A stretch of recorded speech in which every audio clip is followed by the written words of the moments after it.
Tai labadiena, mėly kolegos, žmogaus teisų entuziastai, forumo dalyviai ir visi tie, kurie stebi mūsų diskusiją. Aš esu Justinas Žilinskas, Mykolo Romerio universiteto profesorius ir moderuosiu diskusiją, kuri vadinasi Išmoktos ir neišmoktos Europos žmogaus teisų teismo pamokos Lietuvai. Ir norėčiau pristatyti šios diskusijos dalyvius. Mes turime Eveliną Dobrovolską, Lietuvos Respublikos teisingumo ministrę. Galim paploti. Andrių Vyšniauską, Seimo teisės ir teisėtvarkos komiteto narį, Tėvynės sąjungos Lietuvos krikščionių demokratų frakcijos seniūnės pavaduotoja. Valdantieji. Dainių Žalimas, konstitucinės ir tarptautinės teisės profesorius, Vytauto Didžiojo universiteto teisės fakulteto dekanas, buvęs Konstitucinio teismo pirmininkas.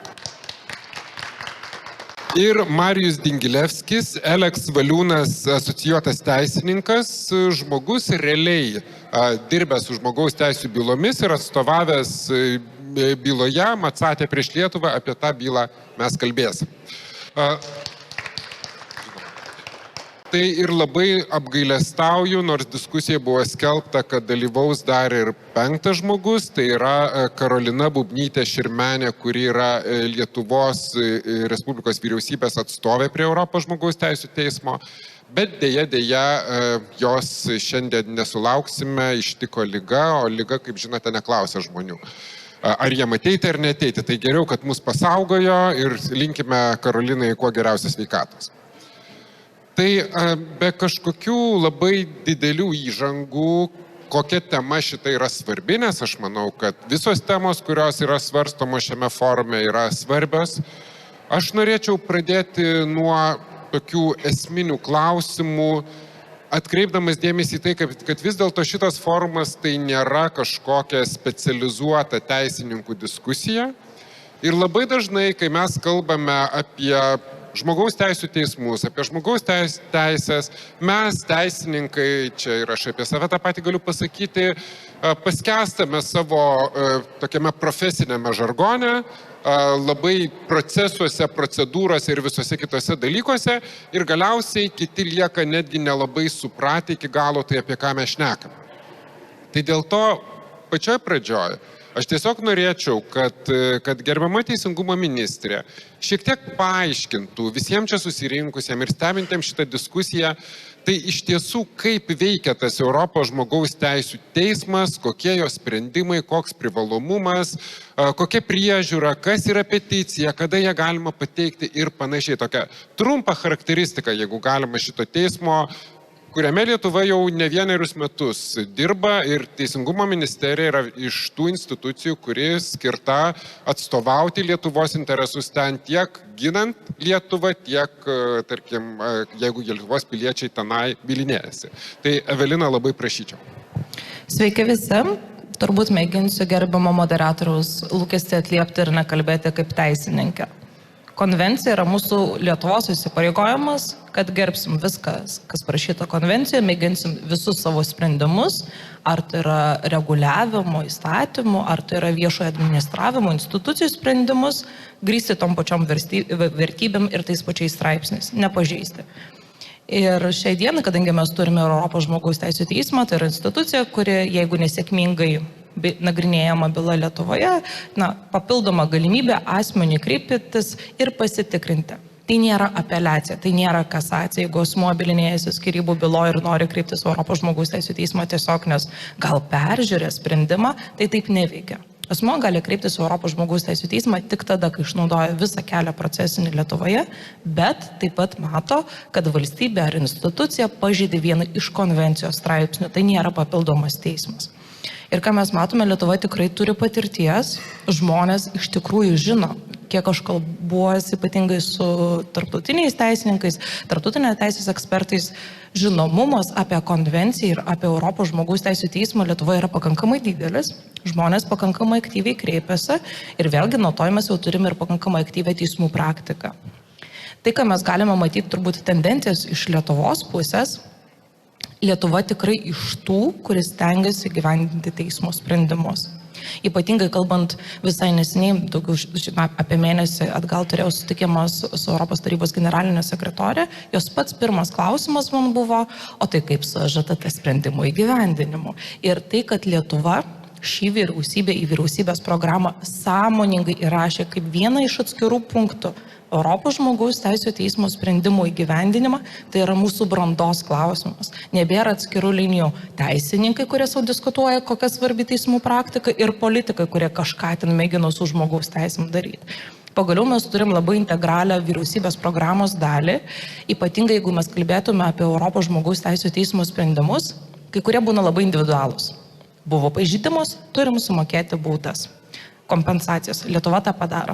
Kartais sprendimas apima platesnį lauką. Privaloma pakeisti reguliavimą. Tas būna sudėtingiau, ypatingai jeigu reikia keisti konstituciją. Bet vėlgi Lietuva viena iš tų valstybių, kuris sugebėjo net konstituciją pakeisti tam, kad sprendimą įgyvendinti. Ir man atrodo, tai yra didžiausias teisės viršenybės brandos požymis valstybėje, kai norėdami įgyvendinti konvencijos sprendimo byloje, mes net konstituciją pasikeičiam. Taip, tai nėra labai lengva. Tai man atrodo, toks labai trumpas apibendrinimas, kur mes esame, kur link einame, tiek būtų iš manęs, kaip spėjau, kad nueisim ir giliau. Taip, tai aš vis dėlto dar truputėlį norėčiau grįžti prie to klausimo. Kaip jūs paminėjote, kad žmogus keliautų į Europos žmogaus teisų teismą, pirmiausia, jisai turi pereiti visus teismus, taip? Bet jeigu jisai perėjo visus teismus, ar yra garantija, kad jisai ten nuėjęs į Europos žmogaus teisų teismą, iš karto jo byla bus išklausyta? Tai turbūt visų pirma yra laiko klausimas. Nieks nevyksta taip greitai, tai čia irgi dėl pačių lūkesčių. Kitas dalykas, kas labai svarbu, turi būti konvencijos pažeidimas. Jeigu mes tiesiog nesutinkam su galutiniu Lietuvos teismo sprendimu, tai nėra pagrindas kreiptis. Tikrai bus toks prašymas atmestas, nes net priimtinumo atrankos nepraeis. Bet jeigu mes jau skūsime, kad buvo konvencijos pažeidimas, pavyzdžiui, pernelyg ilgai nagrinėta byla su pažeidimais procedūriniais, neužtikrintas teisė į teisingą teismą. Tada taip, tai yra pakankamai, sakyčiau, sudėtinga iš tos pusės, kad tai nebeina apie faktus, tai nebeina tik tai apie Lietuvos teisę, bet apie mūsų tarptautinius įsipareigojimus. Bet žiūrėkite, Evelina, tarkim, o jeigu žmogus yra nuteistas, taip, jisai jau yra nusikaltėlis, jisai jau sėdi kalėjime ir taip toliau, negi ir toks žmogus turi teisę kreiptis į šitą teismą? Iš teismų praktikos Europos žmogaus teisų teismo, kiek nuteistųjų kreipiasi, matosi, kad puikiai moka realizuoti šią teisę. Tikrai yra asmenų, kurie yra tikrai įgūdę ir turintis įgūdžių šitama, bet turbūt vėlgi aš norėčiau, kad turbūt jau dabar labai nuoširdžiai be ironijos akcentuoti, taip nemažą bloką prieš Lietuvą bylų, ypatingai anksčiau sudarė bylos dėl įkalinimo sąlygų. Tas bylas, kur mes dabar jau gaunam sprendimus, jie dažniausiai yra susiję net su tais kalėjimais, kurie nebeveikia, kaip pavyzdžiui Lukiškių kalėjimas. Tai mes turim tą šleifą, kuris pareina, su kuria reikia susitvarkyti, bet man atrodo vėlgi čia yra valstybės brandos požymis. Šioje vyriausybėje tikrai priėmėm daug sprendimų, kur sudaryti netgi taikos sutartį. Kai tam tikrais atvejais akivaizdus pažeidimas, mes privalome ne tik įvardinti, kad tai yra pažeidimas, ne tik kompensuoti žalą, bet ir susitvarkyti. Ir nebūtina, kad mums iki galutinio proceso davesti ir įrodinėti, kad mes esam neteisūs. Tai ypatingai mes mėginame dabar ir Teisingumo ministerijoje įsivedam tokią tvarką periodiškai peržiūrėti, ar yra sisteminių dalykų, kad mes galėtume prevenciškai susitvarkyti, kai kur išsispręsti ir nebūtina mums tos nuostabios teismų grandies praeiti ir pasitikrinti, kas yra teisus. Na ir dar paskutinis klausimas, kad būtų, kol kas paskutinis, kad būtų tiesiog visiems besiklausantiem aiškesnė sistema. Tai vis dėlto, ką šitas teismas gali padaryti, ką jis gali pasakyti valstybei, jeigu pripažįsta, kad valstybė vis dėlto pažeidė žmogaus teises. Tarkim, jeigu asmuo sėdi kalėjime, aš atsiprašau, kad grįžtų prie kalėjimo, bet tokia sultinga tema. Ar teismas gali pasakyti, kad valstybė asmenį nuteisė neteisingai, todėl jisai dabar turi būti paleistas? Teismas vertina, ar konvencija yra pažeista, jis nevertina faktinių aplinkybių. Pagrindinis dalykas, jeigu iš tikrųjų mato pažeidimą, ypatingai aš linkus turbūt kalbėti apie bylas prieš Lietuvą, nes mums geriausiai suprantamos mūsų geopolitiniam kontekste, tais, kai asmuo patyrė žalą, yra sumokama kompensacija. Tai yra labai svarbus individualios situacijos sprendimas. Turėjom bylą dėl neapykantos kalbos, nepakankamo tinkamo teisėsaugos institucijų reagavimo. Individualiu atveju tai buvo sumokėta kompensacija. Kai mes kalbam apie reguliavimą, tai yra papildomas įsipareigojimas pakeisti jį ir tada mes turim visą priežiūros mechanizmą. Kai kurios bylos, kurios yra paprastesnės, jos yra tiesiog įrašomos kaip vykdomos, jeigu valstybė pateikia planą laiku, kokiu veiksmu imsis. Kartais, kai byla yra tikrai strategiškai labai svarbi ES, kitoms valstybėms arba iš turinio dėl teisės viršinybės žmogaus teisų kyla, gali būti sustiprinta priežiūra. Arba tais atvejais, kai akivaizdžiai turim dešimtmečiais nerealizuojamą, neįgyvendinamą teismo sprendimą. Gerai, dėkoju. Tai apibendrindamas noriu dar kartelį akcentuoti, kad šitas teismas jisai turi ribotas galias, pavadinkim taip. Viena iš priemonių, ką jisai gali priimti, tai yra, kad taikoma kompensacija, tai yra materialinis atlyginimas tam asmeniu, kurio teisės buvo pažeistos. Teismas įskaičiuoja, skirtingose bylose jisai būna skirtingo dydžio, valstybė privalo tai sumokėti. Kitas dalykas, kad teismas gali nurodyti pakeisti nacionalinį reguliavimą, kad būtų panaikintos prielaidos tokiem tolimesniem pažeidimam atsirasti. Ir dabar aš norėčiau kreiptis į Dainių, kuris beje ne vieną kartą yra padėjęs rengti pozicijas Europos žmogaus teisų teisme vyriausybės atžvilgiu. Aš norėčiau paprašyti, galbūt galėtumėte jūs išskirti, kas svarbiausio Europos žmogaus teisų teismas yra Lietuvos atžvilgių pasakęs, jūsų manimų, tiek teigiamus, tiek neigiamus dalykus, prie kurių bylų vertėtų galbūt stabtelėti, jeigu matote tokį poreikį. Geras klausimas.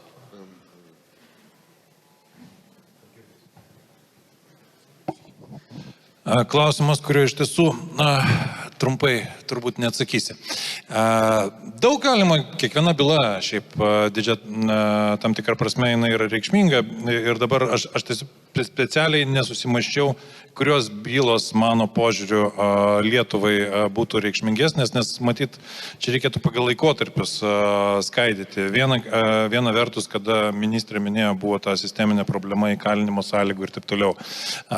Beje, jeigu ne Europos žmogaus teisų teismas, tai nežinau, jinai turbūt nebūtų išspręsta ir šiai dienai. Gal būtų, bet netaip, nesu tokiu greičiu. Galima paminėti bylų susijusių su policijos jėgos panaudojimu, galima paminėti bylų susijusių su savyraiškos laisve, mes vieną turim su sustiprinta priežiūra. Tai matyt, kiekvienoje srityje, ką nors tokio atrastume, galima galų gale dėl net ir iki įkalinimo, iki gyvos galvos prisiminti problematiką. Tai kiekviena byla jinai yra reikšminga. Aš nenoriu jau grįžti prie to, kas, kaip sakoma, šiek tiek atsibodę. Irgi buvo minėta, konstituciją reikėjo keisti. Tai gali nesutikti su teismo samprotavimais kai kuriais klausimais, bet juos tiesiog reikia priimti. Jeigu mes esam teisinė valstybė, tai tas tikrai buvo padaryta ir tas yra džiugu.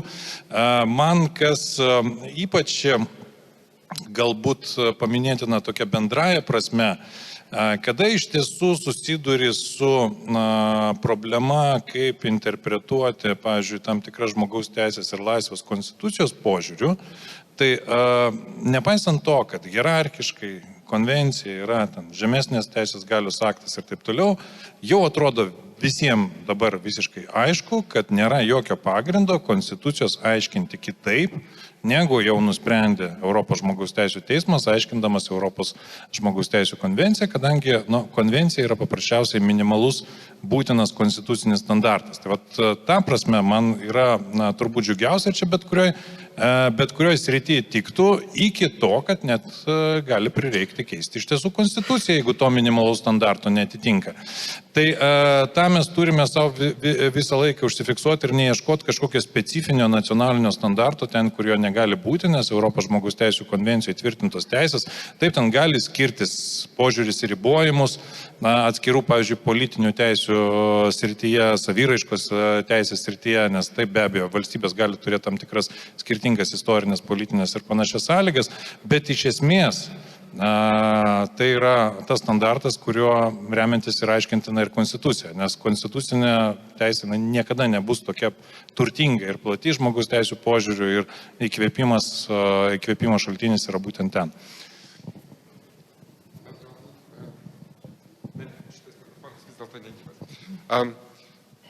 Bet galbūt vertėtų paminėti ir tai, kad, tarkim, Europos žmogaus teisų teismas, kai kurias tikrai yra labai svarbes Lietuvai bylas išsprendęs po tokių gana ilgų debatų, ilgų batalijos. Čia norėčiau trumpai užsiminti apie Vasiliausko ir Drėlingo bylų dilemą, kai iš esmės Europos žmogaus teisų teismo žodžiu, sprendimas faktiškai tarptautinėje teisėje įvedė naują genocido nusikaltimo traktavimą, kur buvo sovietų vykdytas genocido nusikaltimas prieš, žodžiu, lietuvių tautą, pripažintas kaip galimas variantas, kad politinės grupės naikinimas, politinės grupės atstovų naikinimas yra taip pat laikomas genocidu ir tai jau yra tokie, jau nebe nacionaliniai pokyčiai, o sakyčiau, kaip šiom dienom mėgstama sakyti, tektoniniai lūžiai, ką būtent Europos žmogaus teisų teismas įnešė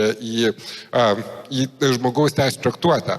Dar vienas galbūt įdomus dalykas, norėčiau paprašyti Dainiaus nedidelio komentaro. Konvencija, jeigu žmogus tiesiog perskaitys konvenciją, ar jis supras jos turinį, ar dar reikia kažką žinoti, norint, tarkim, ginti savo teisę, nes ar konvencija tiesiog yra vienas dokumentas panašiai kaip mūsų konstitucija, ar tai yra gerokai daugiau?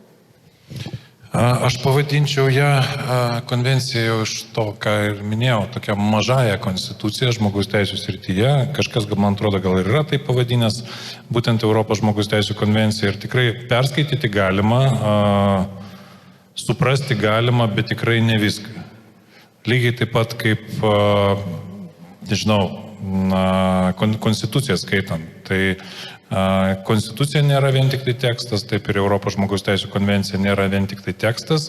Kitaip tą tekstą tektų labai dažnai keisti. O tam ir yra Europos žmogaus teisų teismo jurisprudencija. Va tenai tai jau, kaip sakoma, tikri vandenynai. Ir jinai yra besikeičia tas standartas. Prisimenam dar vieną bylą valstybės imuniteto, ar ne? Tai Sudak prieš Lietuvą irgi buvo tam tikras lūžis Europos žmogaus teisų teismo jurisprudencijoje. Ir pas mus sampratoje, kas yra valstybės imunitetas be genocido. Ir iš tiesų, čia galima daug tokių evoliucinių pavyzdžių. Tas pats požiūris į diskriminaciją, jis irgi kito. Ir Europos žmogaus teisų teismo taip pat kito. Tai daugelis kitų dalykų, net į teismų nepriklausomumą. Visai neseniai, man atrodo, ar vakar, ar užvakar Europos žmogaus teisų teismas priėmė tokį sprendimą, kuris yra labai reikšmingas teismų reformos srityje, beje, konstitucinio teismo reformos srityje konkrečiai. Tai tas priimtas sprendimas jis buvo gal neįsivaizduojamas anksčiau, kad pasirodo galima neterminuotai paskirtiem konstitucinio teismo teisėjams nustatyti kažkokį tai terminą, reformuojant teismą. Ir galima jos to pagrindu atleisti. Tai anksčiau atrodytų, kad tas būtų ne visai teisėta, tarkim.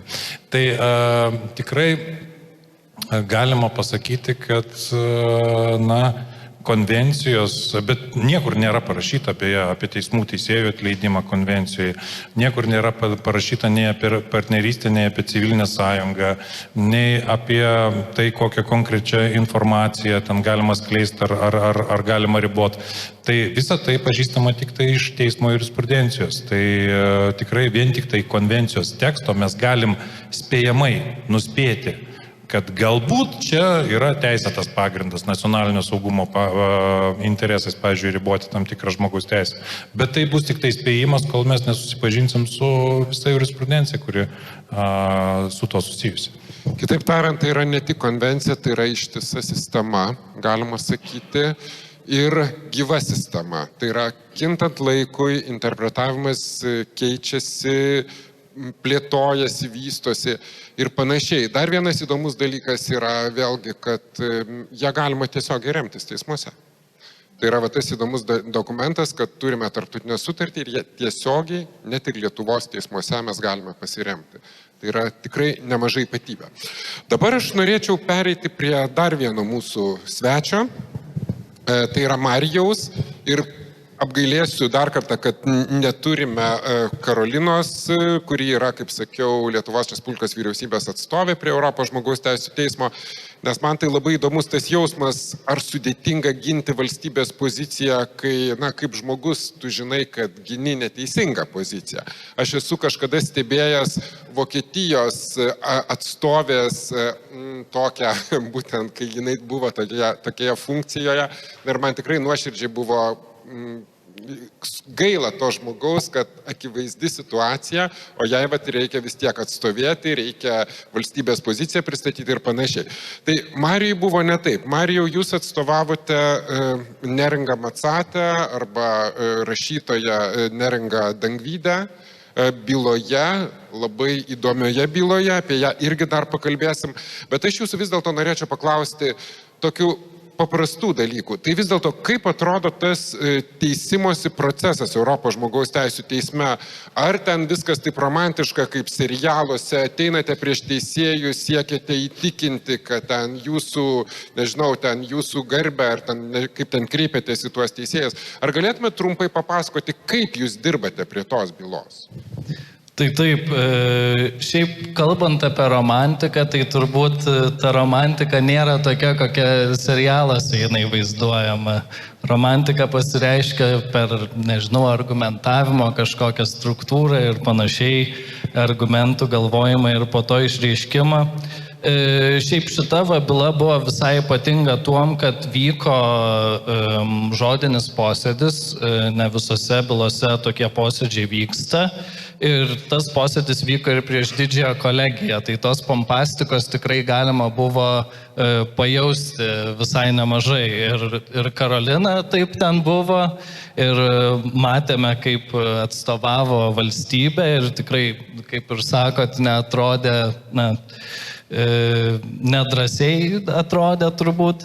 Ir mes buvau tiek aš, tiek Robert Wintermute, tai yra King's College London profesorius, su kuriuo kartu jau pačiame gale atstovavome pareiškėją. Tiesa, pareiškėja bylos metu kaip ir mirė ir vėliau tiesiog jos teises perėmė jos mama. Tai taip labiau vyko tas procesas. Tai šiaip dar kalbant apie procesą, tai jis yra pakankamai ilgas. Iš viso, man atrodo, šita byla ŽTT truko 4 metus, o dar ir nacionalinę stadiją įskaitant, tai turbūt iš viso kokie 8-9 metai gavosi. Tai, aišku, gale yra pasiekta tam tikra satisfakcija, bet kelias yra ilgas nueitas. Marijau, o tarkim, tai, kiek suprantu, šitoje byloje buvo rašytinė stadija, taip, paskui buvo, kad jau su teisėjais bendravote tiesiogiai, ar ne? Taip, bet tai buvo vienas posėdis, jisai turi savo tam tikras taisyklės proceso, jis truko gal apie 2 valandas kokias. Pirma tiesiog tiek viena, tiek kita šalis savo poziciją išreiškė žodžiu. Tada buvo posėdžio pertrauka, tada buvo užduoti klausimai tiesa teismo ir tada buvo posėdžio pertrauka tam, kad tiesiog susitarta būtų atsakyti į klausimus ir tada buvo atsakoma į tuos klausimus. Tai žodinis posėdis realiai tai vyksta. Viskas kitkas, aišku, vyksta raštu. Peticija yra rašoma raštu, po to keičiamas procesiniais dokumentais tiek vyriausybės paaiškinimai, tiek pareiškėjos paaiškinimai, tai visa tai yra raštu, apribotas puslapių kiekis, aišku, ir panašiai, bet taip, tai vis tiek dominuoja rašytinis procesas, o ne žodinis procesas, kaip mes matom turbūt serialuose ir filmuose. Tai vadinasi 4 metai, kurie galiausiai rezultatas 2 valandų teismo posėdis ir tenai jau priimamas sprendimas, taip? Turbūt ne paties posėdžio metu tas sprendimas, aišku, yra priimamas, teismas po to vis tiek renkasi ir balsuoja, ir jie vėliau ir balsuoja dėl paties teksto sprendimo. Ir aš kaip suprantu, teisme pačiame ŽTT daugiausiai ir kyla tų diskusijų dėl tikslaus sprendimo teksto. Nežinau, kiek kartų jie renkasi ir kada, man atrodo, pirmą po posėdžio renkasi, o po to dar ir gal sykį kažkada renkasi. ir suderinamas tekstas, na ir jis tada jau yra paskelbiamas viešai, tai šitos bylos tekstas buvo šių metų sausį paskelbtas viešai. Tai kiek prabėgo laiko nuo posėdžio iki paskelbimo maždaug?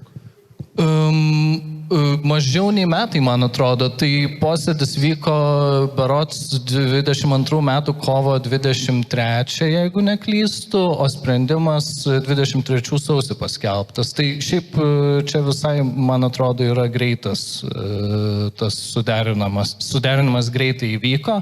Aišku, iš paties sprendimo taip pat matosi, kad gal teisėjai turėjo kažkokių nesutarimų tarpusavį, nes pati peticija buvo pateikta tiek dėl 10 straipsnio, tai teisės į saviraišką, tiek dėl 10 kartu su 14 pažeidimu, tai su diskriminacijos draudimu kartu. Tai tenai greičiausiai kilo diskusija tiesiog dėl to, ar diskriminacija yra galima prieš turinį, ar tik prieš asmenį. Tai dabar tiesiog pagal Europos žmogaus teisų teismo praktiką yra laikoma, kad prieš asmenį turi būti konkrečiai ta diskriminacija nukreipta, bet šitoj byloje buvo bandoma aiškinti ir teikti, kad gali ir prieš turinį diskriminacija pasireikšti ir tada vis tiek bus 14 straipsnio kartu pažeidimas. Tai pačiam sprendime nenugulė tokia nauja praktika, bet keli teisėjai paskelbė atskirąją nuomonę, kur pasakė, kad galbūt jau metas žengti tą žingsnį ir šiek tiek plačiau išaiškinti diskriminacijos draudimą. Marijau, aš dar norėjau paklausti tokio dalyko. Sakėt, 4 metai, dar metai, kol sprendimas paskelbtas.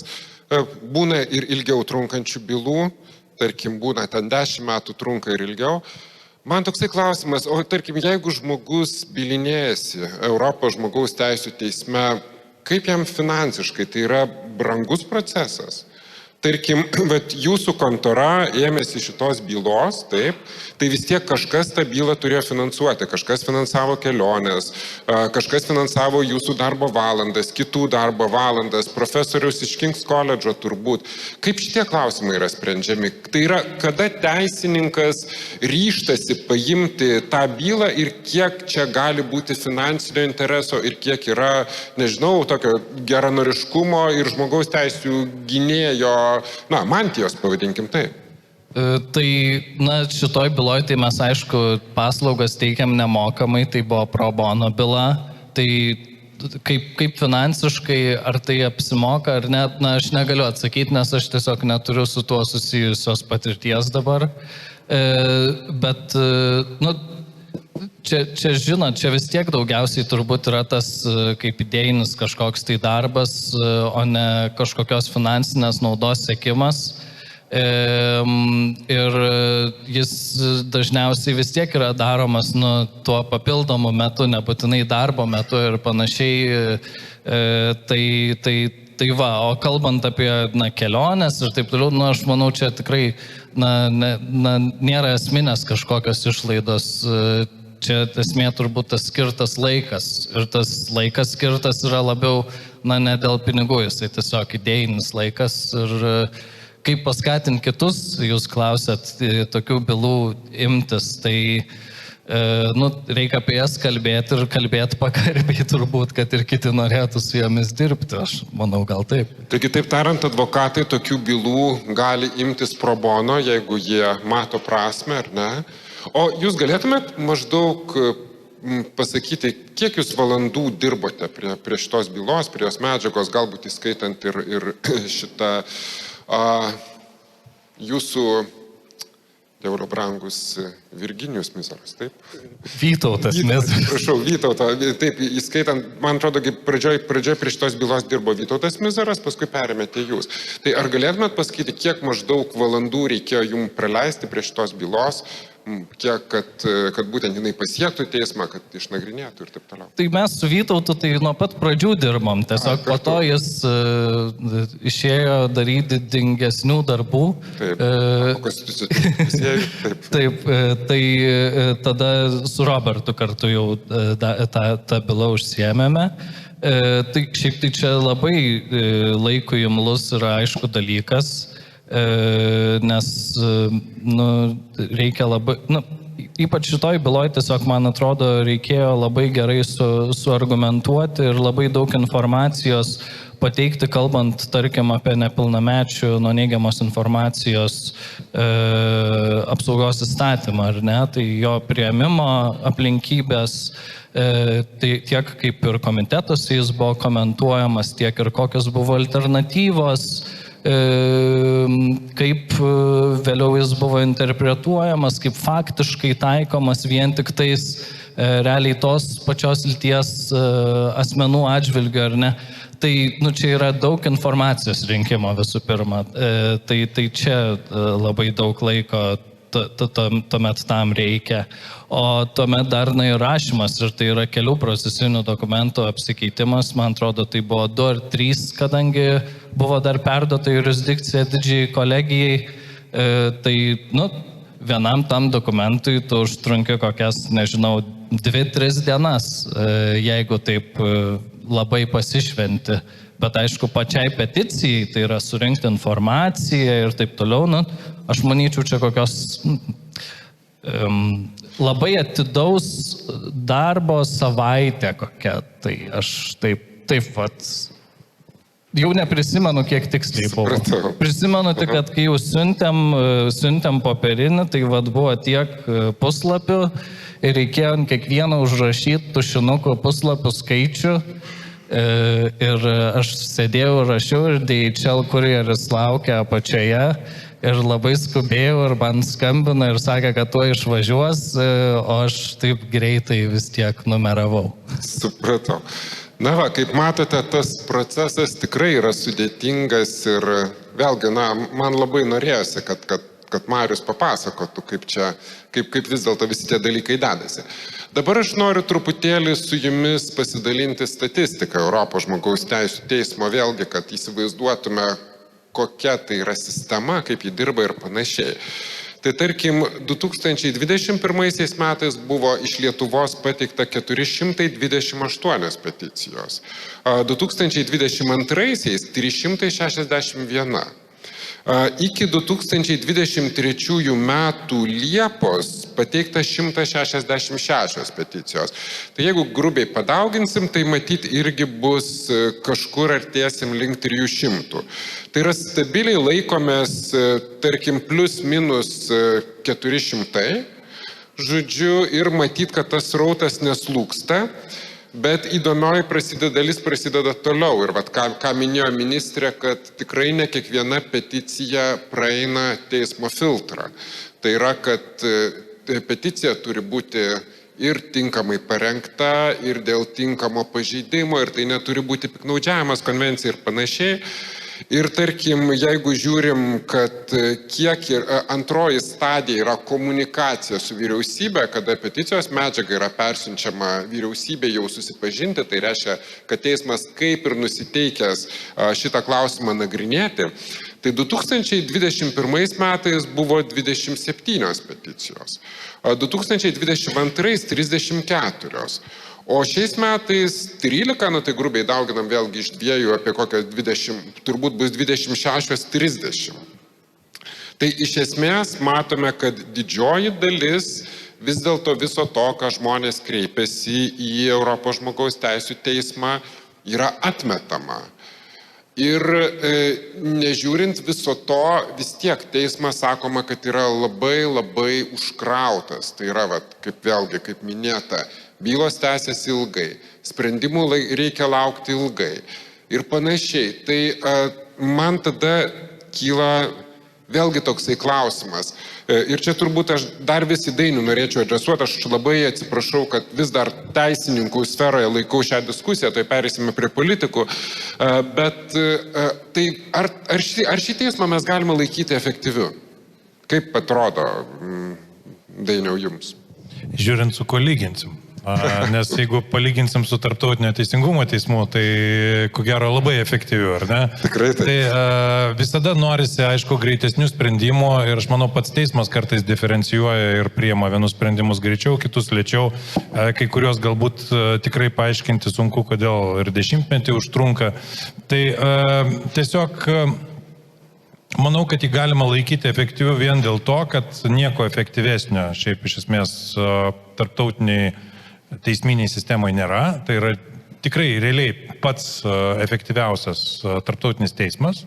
Tiek savo srity, tiek apskritai tarptautinės teisės srity ir tikrai darantis didžiausią įtaką valstybių nacionaliniai teisai ir toli gražu dar ir už Europos kontinento ribų, nes tai yra pavyzdys praktiškai visiems kitiem regioniniam analogiškiam žmogaus teisų sistemom, nebūtinai teismam. Tai aš tikrai nematau pagrindo vadinti jį neefektyviu, o teismo nuolatinė reforma.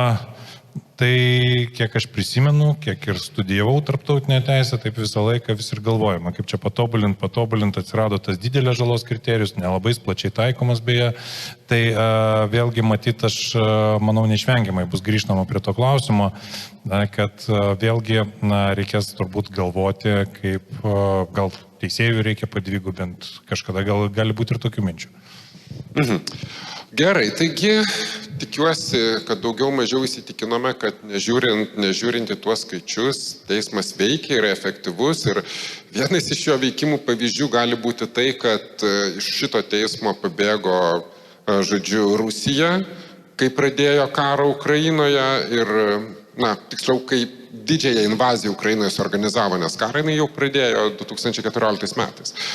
Tai teismas yra gerbiamas, jo yra sprendimų siekiama įgyvendinti ir dabar pabandykim pažvelgti į įvairias tas įgyvendinimo peripetijas sprendimų ir, kaip jau minėjo ministrė, Lietuva tikrai nėra Europos žmogaus teisų teismo vadinamasis blogiukas.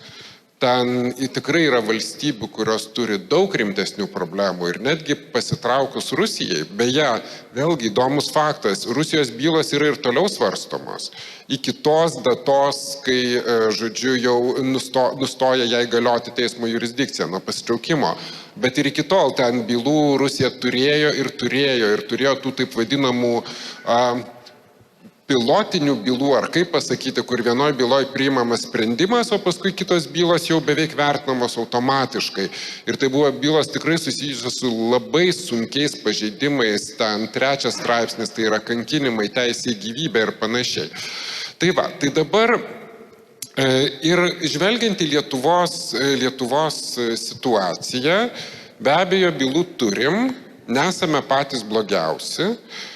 Bet štai vienose ir nesakyčiau, tikrai tokiose skandalingose bylose ramiai nuleidžiam galvą, kad ir garsioji Abu Zubaydah byla, kuri buvo susijusi su Antaviliuose naudotų slaptuoju kalėjimu Jungtinių Amerikos valstijų centrinės žvalgybos agentūros, sumokame kompensaciją ir stengiamės pamiršti. Ir iš tiesų, turbūt kito kelio nėra. Kompensacija priteista, tai yra pats lengviausias būdas. Sumokame kompensaciją ir kaip ir galvojame, kad jau klausimas yra išspręstas. Tuo tarpu, jeigu prasideda bylos, kur reikalingos įstatymų pataisos, ir ypač viskas, kas susiję su taip vadinama biopolitika arba net politika, tos bylos kažkaip velkasi metų metus. Ir vėlgi aš čia taip kažkaip man atrodo, kad su dabartinėmis tendencijomis, dominuojančiomis ir politikoje, ir visuomenėje, kai kurios bylos, kurios vis dar kabo Europos žmogaus teisų teisme, kaip pavyzdžiui L byla susijusi su lyties pakeitimo klausimais, ta pati Macatės byla, jau matėm, kad viena iniciatyva buvo sužlugdyta. Turbūt jos tęsis ir toliau, nes vėlgi buvo užsiminta apie kalėjimų sistemą, viskas gerai, tikrai kalėjimų sistema tai yra amžina turbūt problema, bet tai yra klausimas, kuriam reikia milžiniškų investicijų, resursų, ten mokymo, žmogiškojo ir visų kitų dalykų, bet ten judama, bet sunkiai. Ir dabar aš noriu paklausti gerbiamo Andriaus ir atsiprašau, kad klausimas nueis taip truputį tiesiai į kaktą. Kaip manote, kada mes išspręsime tas bylas, kurios kabo, nes iš esmės šitose bylose yra reikalaujama teisinių pokyčių, o teisinius pokyčius priima Seimas? Sveiki visi. Tai pažiūrėkim truputį taip, man atrodo, į priešistorę. Šiaip Lietuva Europos žmogaus teisių teismo sprendimų vykdyme tikrai atrodo, neblogai, esam kažkur tai per vidurį, nesam patys sparčiausi vykdytojai, bet tikrai nesam ir patys lėčiausi to darytojai. Tačiau be abejo Lietuvoje mes dažniausiai taip svarstome tas keletą rezonansinių bylų. Kai kuriais atvejais yra ką padaryti, kai kuriais atvejais sunku kažką padaryti. Kaip pavyzdžiui minėto teroristo, neatsimenu, neištarsiu pavardės, byla ji vis dar yra, jinai yra kabanti. Kodėl? Todėl, kad tai nėra Lietuvos jurisdikcijos klausimas. Ne, jinai nekabanti, viskas, mes sumokėm kompensaciją ir apie bylą užmiršom. Yra ten niuansų, Lietuva nuolat kreipiasi į JAV, ten turi tam tikrų paklausimų, negaunam atsakymų ir yra tiesiog taip, kaip yra, mes negalim kažko labai daugiau matomai padaryti. Yra tokių bylų, kaip Pakso byla, kur lygiai turėjome tą pačią situaciją, kaip ir su daugeliu žmogaus teisių bylų sprendimų vykdymų Lietuvoje, kai prireikė daugiau nei 10 mečių, kad būtų priimtas sprendimas. Kodėl? Todėl, kad Seimas yra demokratinė institucija ir dažnai reikia ne tik, kad keistųsi politikai, politikų požiūris, bet ir visuomenės nuostatos. Tai tiesą pasakius, su Paksu buvo lygiai taip pat. Kai tai nebeliko kažkokia politinė grėsmė, kai visuomenės nuostatos pasikeitė, kai ir pats žmogus jau pasitraukė iš politikos, atsirado ryškesnė politinė valia, greičiau tą klausimą išspręsti. Lygiai taip pat ir su kai kuriais kitais žmogaus teisių klausimais ir to minėtom bylom. Seimas yra demokratinė institucija. Arba tu turi palaikymą, balsus, visuomenės nuomonę, visuomenės spaudimą arba neturi. Kaip ir teismas dažnai užtrunka 10 metų, taip ir Seimui gali prireikti pakankamai daug laiko, tačiau anksčiau ar vėliau tas klausimas tikrai bus išspręstas. Aš nežinau tokios bylos, kuri tęstųsi daugybę kadencijų ir sprendimas nebūtų priimamas. Prieš Lietuvą. Bet manau, kad anksčiau ir vėliau atsiras ir čia galbūt didesnis palaikymas. Juo labiau, kad jeigu mes kalbam apie šį Seimą, tai progresyvesnio Seimo žmogaus teisių srityje nėra buvę Lietuvoje.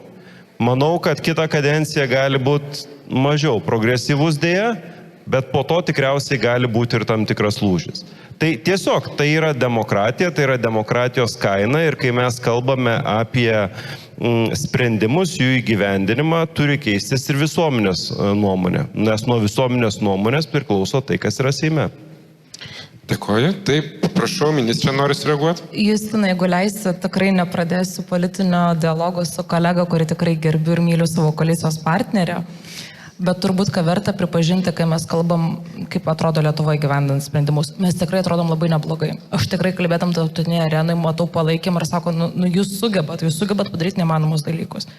Vieno dalyko, ko aš negaliu savo paaiškinti ir negaliu paaiškinti atstovaudama Lietuvą tam tikrose formatuose, kodėl Lietuvai lengviau pakeisti reguliavimą asmenims, kurie itin žiauriu būdu nužudė daugybę žmonių iš nuteisimo laisvės atėmimo iki gyvos galvos, kad galėtų perteisti į terminuotą, kodėl lengviau pakeisti reguliavimą ir pačią konstituciją, tam, kad asmuo pašalintas apkaltos būdu galėtų kažkada po kažkokio termino vėl kandidatuoti, bet išspręsti translyčių klausimų ir partnerystės arba homofobijos žiniasklaidos. Tai čia jau mums neįveikiama. Tai šiek tiek šito paaiškinti negaliu. Aš galiu dar Taip, prašau, žinoma. Taip. Tai žiūrėkit, viskas priklauso nuo to, kokį Seimą mes turim. O Seimo sudėtis priklauso iš esmės nuo 2 pagrindinių dedamųjų. Tai yra visuomenės nuostatų ir politinės sistemos sąrangos. Aš nesu teisininkas, atleiskit, aš esu politologas, aš jums galiu aiškinti apie rinkimų sistemas.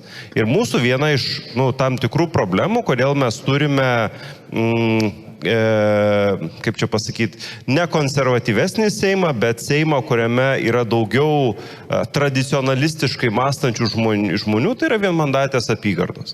Todėl, kad tai yra maža marža, kiek tau reikia patekti į Seimą, regionai, konservatyvesnis rinkėjas ir panašiai.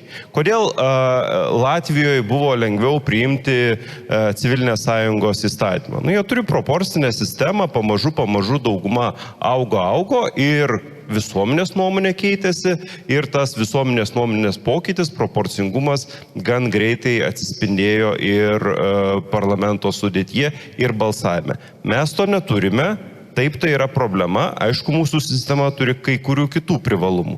Tai visada reikia, tuos pliusus, minusus sverti ir tiesiog taip yra. Tai tiesiog tai reiškia, kad reikia truputį daugiau kantrybės. Ir tikrai nėra taip, kad tai liečia tik tai EŽTT sprendimus. Yra ir konstitucinio teismo sprendimų, kurie lygiai taip pat tęsiasi. Bet anksčiau ar vėliau įgyvendinami. Dėkoju, taip, Dainiau norėtų sureaguoti. Gal šiek tiek išsakyti tą mintį, kurią norėjusi išsakyti, pratęsiant apie Europos žmogaus teisų teismo sprendimų įgyvendinimą. Be abejo, politinė valdžia yra svarbi. Ir čia viena vertus visiškai sutinku su to mažoritarinės rinkimų sistemos elementų įvertinimu. Aš jau seniai sakiau, kad mano požiūriu, gaila, kad jinai buvo palaiminta konstitucinio teismo lygiu kažkada, tai to reikia laikytis, bet tai visiškai prieštrauja tai pačiai konstituciniai logikai, kada tu iš žmogaus reikalauji atstovauti visai tautai, o padarai į apygardos įkaitų. Tai po to mes ir turim šitą reiškinį. Bet aš ką norėjau pasakyti, kartais net ir šitoj srityje, įgyvendinant Europos žmogaus teisų teismo sprendimus, mes turim ir teigiamų, ir neigiamų pavyzdžių iš kitos valdžios šakos, iš teisminės valdžios šakos. Ir, pavyzdžiui, neigiami pavyzdžiai. L prieš Lietuvą, bent jau ad hoc pagrindų teisingumas, kiek aš suprantu, vykdomas. Teisingai. Mes turėjom, čia aišku, nebuvo tiesiogiai susijęs su Europos žmogaus teisų teismo jokių sprendimų įgyvendinimu, kada mes turėjom bylas dėl, po to tik tai Seimas priėmė, kada čia dėl tų 3 raidžių, aš jau pasimečiau datose, šiais metais. Ne, porą metų, taip. Tai šiais metais Konstitucinio teismo buvo palaiminta, ką galima buvo tikėtis, bet tai atsirado teismų dėka. Ir vis dėlto valstybė yra, ir tarptautiniu mastu matoma kaip vieningas organizmas, ar ne? Tai žerint visą kritiką politikams reikėtų taip pat pažerti kai kurios kritikos ir teisminiai valdžiai lygiai taip pat vienodai. Mes, aišku, žinoma, dar Europos žmogaus teisų teisme šitų bylų neturime, bet aš beveik įsitikinęs, kad anksčiau ir vėliau turėsime, jeigu teismai nesusitvarkys, ne vien tik tai politinė valdžia. Tai aš turiu minėjau civilinę sąjungą arba civilinę partnerystę, ar ne? O kas trukdo šiandien teismui, lygiai taip pat kaip kokioje nors L byloje, tų pačių raidžių rašybos byloje, tiesiog paimti ir įpareigoti registruoti partnerystę. Ir tiesiog drąsos toka, ar čia yra nuostatos kažkokios tradicinės pas teisėjus taiga atsiradusios. Nes aš kodėl taip drąsiai kalbu, žinot, mane įkvėpia Konstitucinio teismo jurisprudencija, kurią aš visai neseniai iš naujo atradau. 2006 metais dar Konstitucinis teismas yra pasakęs, teismas negali palikti bylos neišnagrinėtos vien dėl to, kad nėra priimtas įstatymas. Ką mūsų teismai dabar daro? Palieka bylas neišnagrinėtas. Iš esmės atmeta. Nežinau, gal įvyks kažkoks čia lūžis, nes teisė į šeimos santykių pripažinimą, pabrėžiu šeimos, čia nereikia apsimesti, kad mes čia priimsim kažkokį tai įstatymą ir tai nebus šeimos santykiai. Nors tą mėginama Seime daryti, suprantu kodėl, bet šiaip iš esmės tai yra teisė į šeimos santykių teisinį pripažinimą, šiandien vienareikšmiškai yra įtvirtinta ir Konstitucijoje, Konstitucinis teismas taip išaiškinęs ir pagal konvenciją jinai taip pat kyla, ar ne? Bet tačiau teismai atsisako spręsti, nes girdi Seimas dar nepriėmė įstatymą. Tai taip ir bus. Tai mes niekada nebūtume turėję proveržio, jeigu nedrąsūs teismų sprendimai. Ar mirties bausmės draudimo srityje, ar ten, kur aš minėjau, ir dėl translyčių. Tai aš kartais tikrai nesuprantu, kodėl Lietuvos teismai taip pat nesugeba deramai vykdyti teisingumą. Nes ką mes tada turime, tai konstitucija yra tiesiogiai taikomas aktas. Kada teismas nusprendžia, kad mes neginam šitos teisės, nes nėra priimta įstatymu, tai vadinasi, jinai nėra tiesiogiai taikomas aktas. Mes dar turime, kad kiekvienas, irgi konstitucinė teisė, kiekvienas savo teises gali ginti tiesiogiai remdamasis konstituciją teismuose, ar ne? Mes vėlgi paneigiam šitą žmogus teisę. Tai čia, žinot, taip balanso vardan aš įsiterpiau ir tikrai man šitą mintis kirba, mano požiūriu, tokie teismų sprendimai, jeigu yra pradėtų ad hoc, pagal panašų teisinį reguliavimą, tiesiog nurodyti, registruoti, pavyzdžiui, partnerystę, kuri yra dabar civiliniam kodekse, suprantu, negalioja, tai tada kreipkis į konstitucinį teismą dėl to negaliojimo. Čia irgi būtų daug argumentų, kad civilinis kodeksas prieštarauja konstitucijai. Tai iš tiesų, aš manau, tai būtų ir tam tikras spyris gerąją prasme politikams, gal galia priimti tą teisinį reguliavimą, dėl kurio mes čia dabar tokį turim jį, atsiprašau, net nežinau, kaip jį pavadinti, nes mes net vengiam pasakyti, kad čia yra šeima. Tai vat čia balanso vardan reikėtų matyti valstybę kaip vieningą organizmą ir ne vien tik tai politikai čia yra ta kaltoji pusė, bet kartais lygiai taip pat to galima pasigesti ir teisminėje valdžioje. Tai aš manau, kad mes vėlgi kaip politika atsiduria tam tikroje ceitnoto būsenoje. Iš tiesų mes turime įstatymų leidžiamąją valdžią, mes turim vykdomąją valdžią ir mes turime teisminę, kuri tikrina ir šitų valdžių balansas be abejo yra labai svarbus. Taip pat aš dar žiūriu, kad kažkada Lietuva netgi prašė, aukščiausiasis mūsų teismas prašė patariamosios nuomonės iš Europos žmogaus teisių teismo. Vėlgi vienoje iš bylų, tai instrumentų tikrai tokių įdomių yra ir panašiai. Tai dabar aš vėlgi truputėlį noriu grįžti prie pačio teismo, reikalų ir teismas. Vėlgi, teismas priima sprendimą, tas sprendimas yra prižiūrimas. Šitą priežiūrą vykdo Europos tarybos ministrų komitetas. Ir štai, vėlgi labai paprastai internete jūs galite susirasti, pasižiūrėti, kokius sprendimus šiuo metu ministrų komitetas prižiūri. Tai galima paminėti, kad vienas iš tokių sprendimų tai yra prastos įkalinimo sąlygos, vadinasi bausmių vykdymo sistemos reforma ir toliau yra reikalinga, reikia judėti ten. Toliau taip pat turime Pakso bylą, bet kiek suprantu, jinai lyg ir jau turėtų būti, ta priežiūra turėtų būti panaikinama, nes sprendimas priimtas, ar aš teisingai suprantu? Taip. Tai vadinasi, jau iš 4 lieka viena mažiau. Toliau turime pagarbą privačiam gyvenimui ir nediskriminaciją čia būtent dėl ikiteisminio tyrimo dėl homofobinės kalbos internete. Žodžiu, čia dar nuo 2014 metų sprendimas buvo priimtas 2020 irgi yra stebimas ir netgi paminama, kad tai yra enhanced supervision, tai reiškia, kad yra ypatinga priežiūra. Beje, ministrė, gal galėtumėt paaiškinti, koks skirtumas yra tarp standartinės priežiūros ir ypatingos priežiūros šitame procese? Turbūt reikėtų paaiškinti ir iš valstybės pusės, visuomenės pusės ir kuo tai skiriasi. Mes turim sustiprintą priežiūrą, ypatingai jeigu pats reiškinys, pats santykis, reguliavimo laukas klausimas yra labai svarbus visuomeniai, ne konkrečiam tik individui. Nes jeigu mes kalbam turbūt, tarkim, apie įkalinimo sąlygas, dažniausiai tai yra labai individualus atvejs. Uždarai Lukiškės, tai akivaizdu, kad nebe Lukiškės esantas klausimas išsisprendžia, jeigu tai yra tose įkalinimo įstaigose, kur atitinka standartus. Kai mes kalbam apie reguliavimo lauką, kur neretai liečia dalį visuomenės, visą visuomenę ir tiesiogiai turi padarinius, tada mes jau kalbam apie reguliavimo, tai kad neužtenka pinigų sumokėti vienam individui tam, kad išspręsti problemą. Ir jūsų minėta byla, jeigu mes kalbėtume dėl neapykantos kalbos, man yra vienas gražiausių pavyzdžių, kaip keičia supratimą Nes dėl neapykantos kalbos aš tikrai prieš politinę karjerą turėjau daug bylų dėl neapykantos kalbos nusikaltimų ir labai su visą pagarbą teisėsauga labai atsainus požiūris buvo. Turėjai įtikinti, kad iš tikrųjų galėjo būti neapykantos kalba, jau nepaisant to, kad mūsų tarptautiniai įsipareigojimai mūsų įpareigoja turėti baudžiamąją atsakomybę. Už tai mes negalime sakyti, kad čia yra pasirinkimo laisvė. Šiai dienai, ką mes matome iš praktikos, iš tikrųjų teisėsaugos institucijos labai rimtai į tą žiūri, sugeba analizuoti, sugeba neapsimesti, kad tai yra žurnalisto etikos inspektoriaus aiškinamoji nuomonė, iš tikrųjų tirti bylas ir iš tikrųjų kalbėti apie tai, kad tas reguliavimas nebėra formalus. Tai apie tai yra sustiprinta priežiūra, kad iš tikrųjų tas reguliavimas veikia, nes tai yra ir paradoksas šitos bylos. Reguliavimo dėl neapykantos kalbos ir nusikaltimų Lietuva turi tobulą. Kai kurios valstybės dar konsultuojasi su Lietuva kaip perkelti, bet praktiko jis neveikia.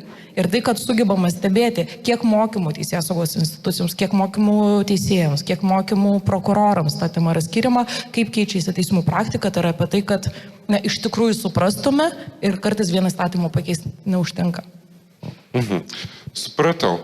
Tai ir dabar antroji byla, kurios yra ta išplėstinė priežiūra, tai būtent L prieš Lietuvą, kuri tęsiasi nuo 2008 metų. Tai dabar yra 23-ieji, tai kiek mes čia jau turim? 15 metų. 15 metų. Ta byla yra 15 metų. Ar jinai rekordininkė, ar Paksas prieš Lietuvą dar ilgesnė? Mano žiniom, L prieš Lietuvą yra ilgiausia Lietuvos ignoruojama byla. Supratau. Tai Paksas 2011, tai taip. Taip. Bet vis dėlto taip pat noriu pasakyti, kad lygiai taip pat šalia to, kad kur, kaip sakant, išsakoma kritika, lygiai taip pat teismo tas pats ministrų komitetas, kuris stebėjo bylas, Lietuva taip pat linkęs yra ir pagirti. Ir štai, pavyzdžiui, tokie dalykai vėlgi, kur tikrai labai svarbus, kaip pavyzdžiui, apsauga nuo smurto artimoje aplinkoje. Taip pat tas jau minėtas įkalinimo iki gyvos bausmės peržiūra, bendrai teisingumo funkcionavimo tikrai yra daug kur pastebėta, kad Lietuva juda į priekį, kad mes tikrai tuos sprendimus įgyvendiname, kad pamokas išmokstame ir, vėlgi, kaip Andrius optimistiškai minėjo, kad nėra tokių bylų, kurios užsitęstų amžinai, bet vis dėlto matyt, su kai kurio mes vis dar turėsime nemažai vargo pavargti. Ir dabar aš norėčiau vis dėlto nukreipti klausimus į auditoriją, nes mes čia turime žmonės ir kurie realiai dirbo su bylom ir iš valstybės pusės, ir ne iš valstybės pusės. Turim politikus, turim vykdomosios valdžios atstovus. Galbūt kam nors kilo klausimų, norėtumėt, taip, prašau, kas galėtų taip? Prašau, prisistatykite, jeigu galite. Taip, aš esu Milda Lišauskinė iš Vytauto didžiojo universiteto. Labai ačiū visiems už diskusiją. Aš norėčiau paklausti Seimo narių. Jūsų ciklas yra 4 metai ir, kaip žinot, kaip ir jūs sakėt, ar ne, kad yra ta apygarda ir žmonės yra apriboti.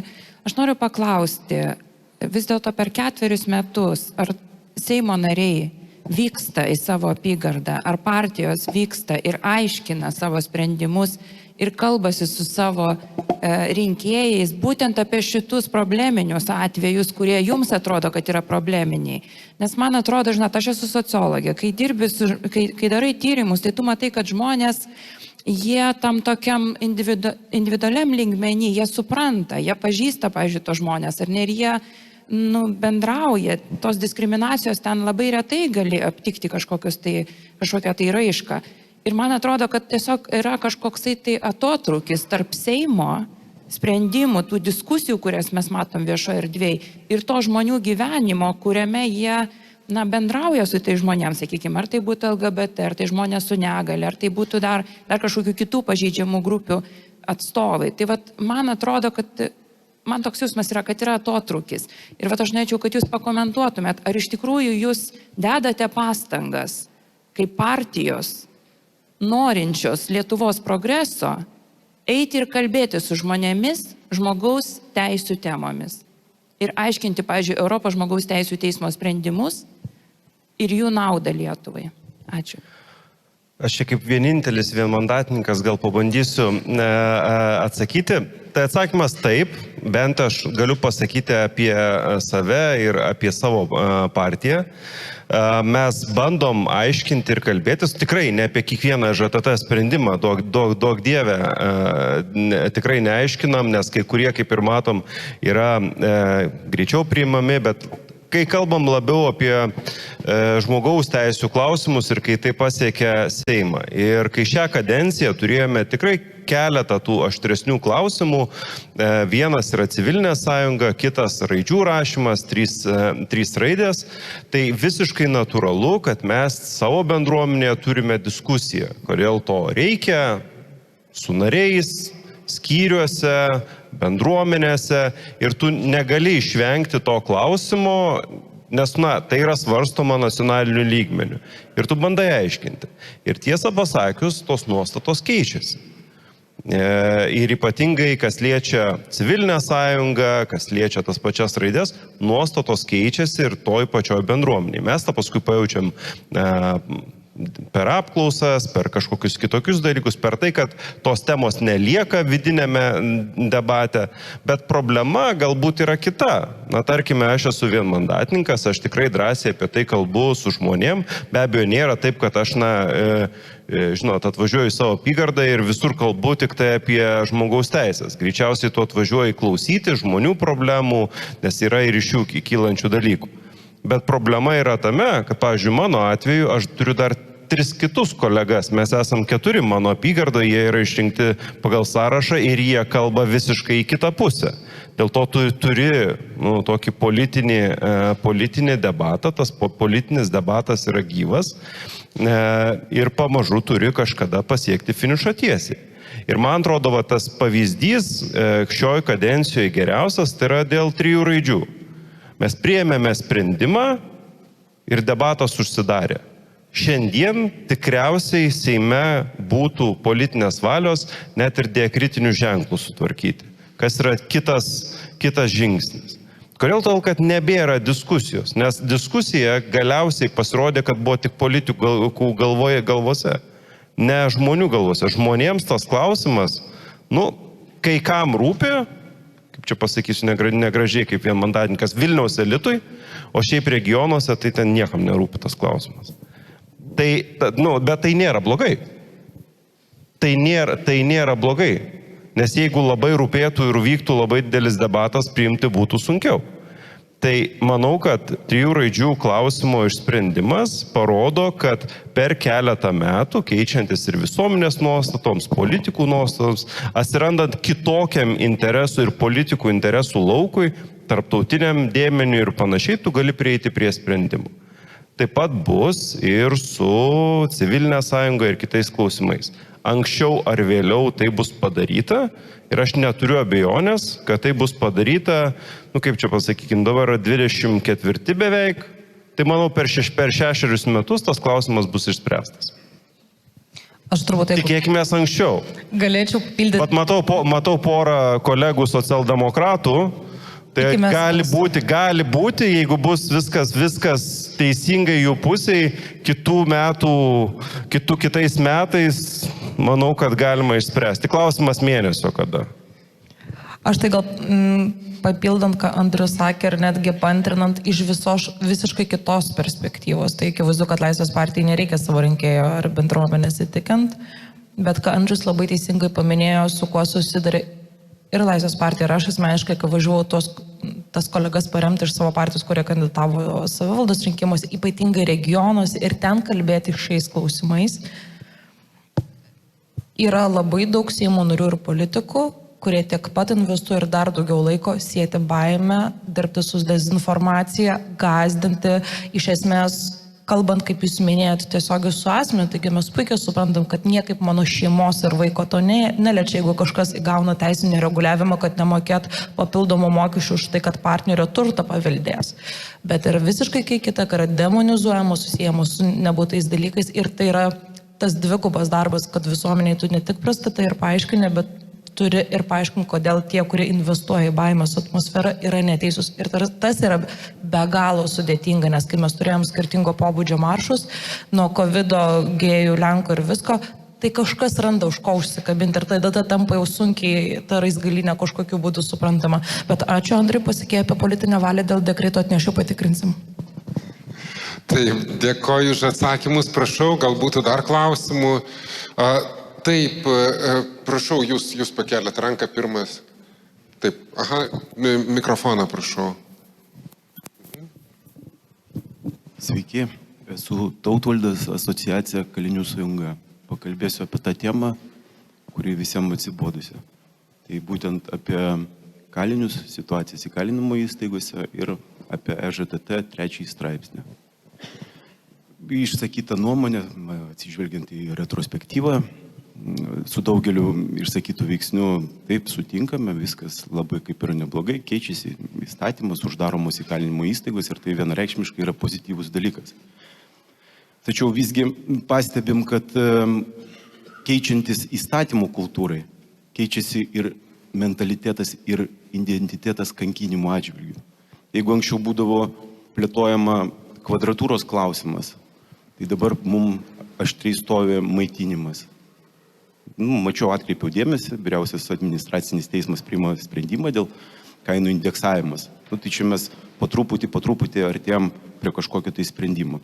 Į ką noriu akcentuoti, kad laiko tarpas nuo de facto įvykdyto kankinimo iki pasiekto Europos žmogaus teisių teismo praeina metai, o žmonės kankinami dabar.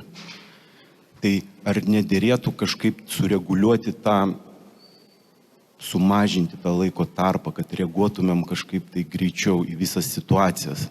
Suprantu, kad yra dėtos pastangos, ypatingai šitos vyriausybės atsiradusios kalinių tarybos.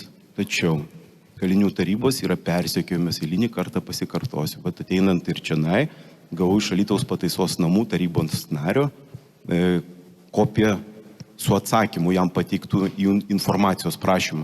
Kai žmogus prašo pateikti, kokia situacija įkalinimo įstaigoje su vartojančiais žmonėm, o jam paprastoj banalioj formai atsakoma, kad jūs ne tas asmo, kuriam mes turime pateikti tą informaciją. Suprantu, kad čia sėdi tie žmonės, kurie nėra uniformuoti, kurie sėdi su kostiumais ir tiesiogiai nekankina žmonių ten įkalinimo įstaigose arba socialinės globose namuose. Tačiau jie priima globalius sprendimus. Tai į tai norėčiau akcentuoti. Dar norėčiau pastebėti, kad visgi su kai kuriom partijom tenka pasikalbėti. Ir mes pabendraujam ir surandam sąlyčio taškų. Tai toks būtų pastebėjimas, labiau retorinis. Ačiū. Tai aš turbūt sureaguosiu kaip atsakinga už būsimų vykdomų sistemą. Tai visų pirma, labai ačiū už pastabą. Ir tai, ką Lietuva turėjo anksčiau, tai yra sisteminės bylas, kurios netgi Europos žmogaus teisių teismas paketuodavo, nes jų būdavo tiek daug, tai tiesiog jau vos ne paketais. Tai Lietuva tikrai nuėjo žymiai toliau negu buvo anksčiau, ne tik Lukiškių atsisakymus, Kybartų atsisakymus, bet vėl pačių sąlygų, ne tik gerinimus pagal tą standartą, kurį mes turime, bet lygiai tas pats, kodėl mes turėjom vieną juridinę reformą ir ačiū Seimo kolegams iš koalicijos, kurių dėka mums pavyko. Ne apie administraciją, į tuos pareigūnus, kurie tiesiogiai dirbo su nuteistaisiais, į jų kvalifikacijos kelimą, motivacijos kelimą, tam, kad mes galėtume turėti individualizuotą darbą tik tada, kai mes atsuksim tą ryšulėlį, kur iš esmės labai daug grįžta į kalinimo įstaigas, individualiai su jais dirbsim ir tiesiog leisim įsitvirtinti visuomenę, nebekeliant visuomeniai grėsmės. Tai esu tikra, kad tai, ką jūs minėt sudėtinė, tiek maitinimas, tiek individualius darbas, tiek užsiėmimai yra viskas, kas yra valstybės atsakomybė ir kur tikrai judame link ten, kad galėtume sakyti, mes padarėm tikrai labai gerai. Šiaip galėčiau šiek tiek pridėti, ne apie kalėjimus, bet apie tai, kaip politikai reaguoja į faktą, kad štai prasidėjo kažkokia ŽTT byla.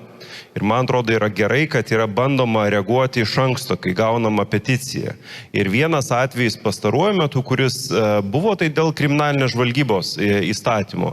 Yra byla jau šiuo metu vykstanti ŽTT ir mes tikrai ganėtinai daug komitete ir su Teisingumo ministerija galvojame, kaip pakeisti įstatymą, kad galbūt ta byla galėtų būti nutraukta, nes suprantam, kad yra tam tikrų niuansų, kuriuos reikia taisyti. Kartais pavyksta, kartais nepavyksta, bet aš noriu pabrėžti, kad net ir gavus peticiją yra bandoma iš karto keisti teisinę bazę, galbūt jeigu tam yra platesnis sutarimas, kad tiesiog ta byla sustotų ir nekeliautų tolyn, nes, žinot, viena yra ta formalioji vyriausybės pozicija, kur tu turi ginti galiojantį įstatymą, kita yra politinė valia ir politikai dažniausiai supranta, jeigu yra kažkas blogai.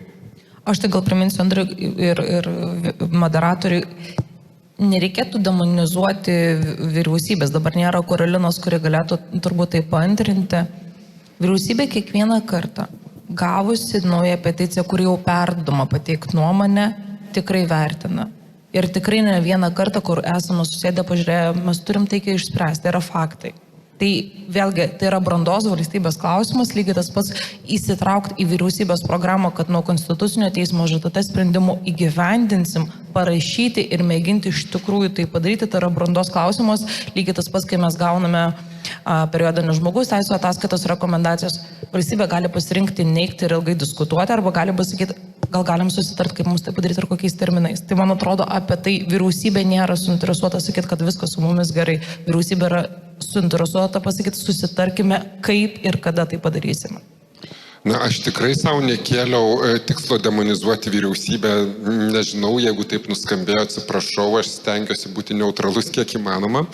Taip, tai mes dar galime, vieną klausimą dar drąsiai, taip prašau jūs. Ačiū. Labadiena, esu Lina, teisininkė, ir norėjau, pratęsiant ministrės šitą kalbą apie sprendimų vykdymą ir stengimąsi įvykdyti, norėjau dar pagražinti arčiau truputį klausimą ir užduoti apie tuos teismo sprendimus, minkštuosius sprendimus, kuriuos priima iki bylos nagrinėjimo. Kai ŽTT priima sprendimą siūlyti susitarti su pareiškėjais taikiai. Ir dar teisėjas, kuris yra minėjęs, kad Lietuvos Respublikos vyriausybė vengia šitos susitarimus vykdyti. Tai mano klausimas būtų toksai, ar valstybė laimi ar pralaimi, sudarydama tokius taikius susitarimus. Jeigu valstybė pralaimi, tai kur, o jeigu laimi, tai kodėl vengia tada juos sudaryti? Ačiū. Tiesą sakant, labai geras klausimas, tai buvo vienas pirmųjų klausimų, kurį gavau pradėjusią kadenciją. Tada, kai peržvelgiam visas sritis, kurios yra Teisingumo ministerijos kuravimo lauke, tie gerbiamos kūrys yra, tiesiogiai kalbėjom su juo, keli šitą klausimą ir tai buvo mums irgi indikacija. Tikrai ne kartą esame su Karolina susėdę diskutavę, kur yra sisteminiai pažeidimai, kurie objektyvūs pažeidimai ir tai neprestižo reikalas gauti pažeidimą galutinį. Tikrai taikos sutarčių mano žiniom padaugėja. Kitas dalykas yra, reikia įsivertinti ir tai, kad kai mes kalbam apie sprendimų įgyvendinimą, kur yra jau pažeidimas konstatuotas, kai kuriais atvejais tai tikėtina vienas iš objektyviausių dalykų, kur jau galėtų būti nustatyta kryptis. Ar galime daryti prielaidas, kad nacionaliniu mastu, kaip Dainius Žalimas įvardino, tai gal gali mūsų teismai tiesiog sakyti, kad būtina registruoti partnerystę. Gali, bet to nedaro. Tai tokiu būdu turbūt ŽTT yra vienas iš tų instrumentų, kuris užtikrina ir kontrolę, ir vykdymą. Tai kartais yra tas mechanizmas, kuris yra, jeigu mes matome, kad nacionaliniu lygmeniu įstatymiškai išspręsti mes negalime dėl vienų arba kitų priežasčių, tai kartais yra ta procedūra labai ir tam reikalinga, kad ir pati valstybė įsivertintų, kur mes esam. Tai nėra prestižo reikalas, nei viena valstybė nenori sprendimų, kur pažeidžia konvenciją, bet kiekviena valstybė, kuri turi teisinę brandą, nori žinoti, pasitikrinti, kuriuose sritise mes sistemiškai kažko nesugebam ir kaip mums tai geriau turėti. Taip, kaip Andrius sakė, kartais tai užtrunka dešimtmečius, bet krypti žinoti, kur mums sekasi geriau arba blogiau, yra labai svarbu. Aš manau, kad kartais teisminiai procesai nėra blogai, tiesą sakant. Tam, kad jeigu kitaip mes nesugebam suprasti.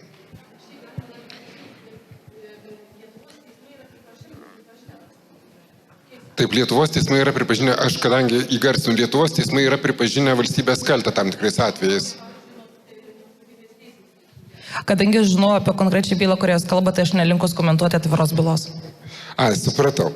Gerai, tai kągi, mūsų laikas kaip ir baigėsi, tai apibendrinamas, pirmiausia, noriu padėkoti visiems, kurie dalyvavo, klausė, pasisakė. Ir dar kartelį primenu, kas diskutavo, tai yra Teisingumo ministrė Evelina Dobrovolska, Seimo narys Andrius Vyšniauskas, Konstitucinės ir tarptautinės teisės profesorius Vytauto Didžiojo universiteto teisės fakulteto dekanas Dainius Žalimas, Eleks Valiūnas, asocijuotas teisininkas, žmogaus teisų gynėjas Marijus Dingilevskis. Ir aš, Justinas Žilinskas, ir labai dėkoju už šią diskusiją. Aš manau, jinai buvo turininga, jinai suteikė, manau, tiem, kurie stebėjo ir žinių, ir apmąstymo, ir kviečiu toliau domėti žmogaus teisėmis ir jas ginti be abejo. Ačiū, iki kitų kartų.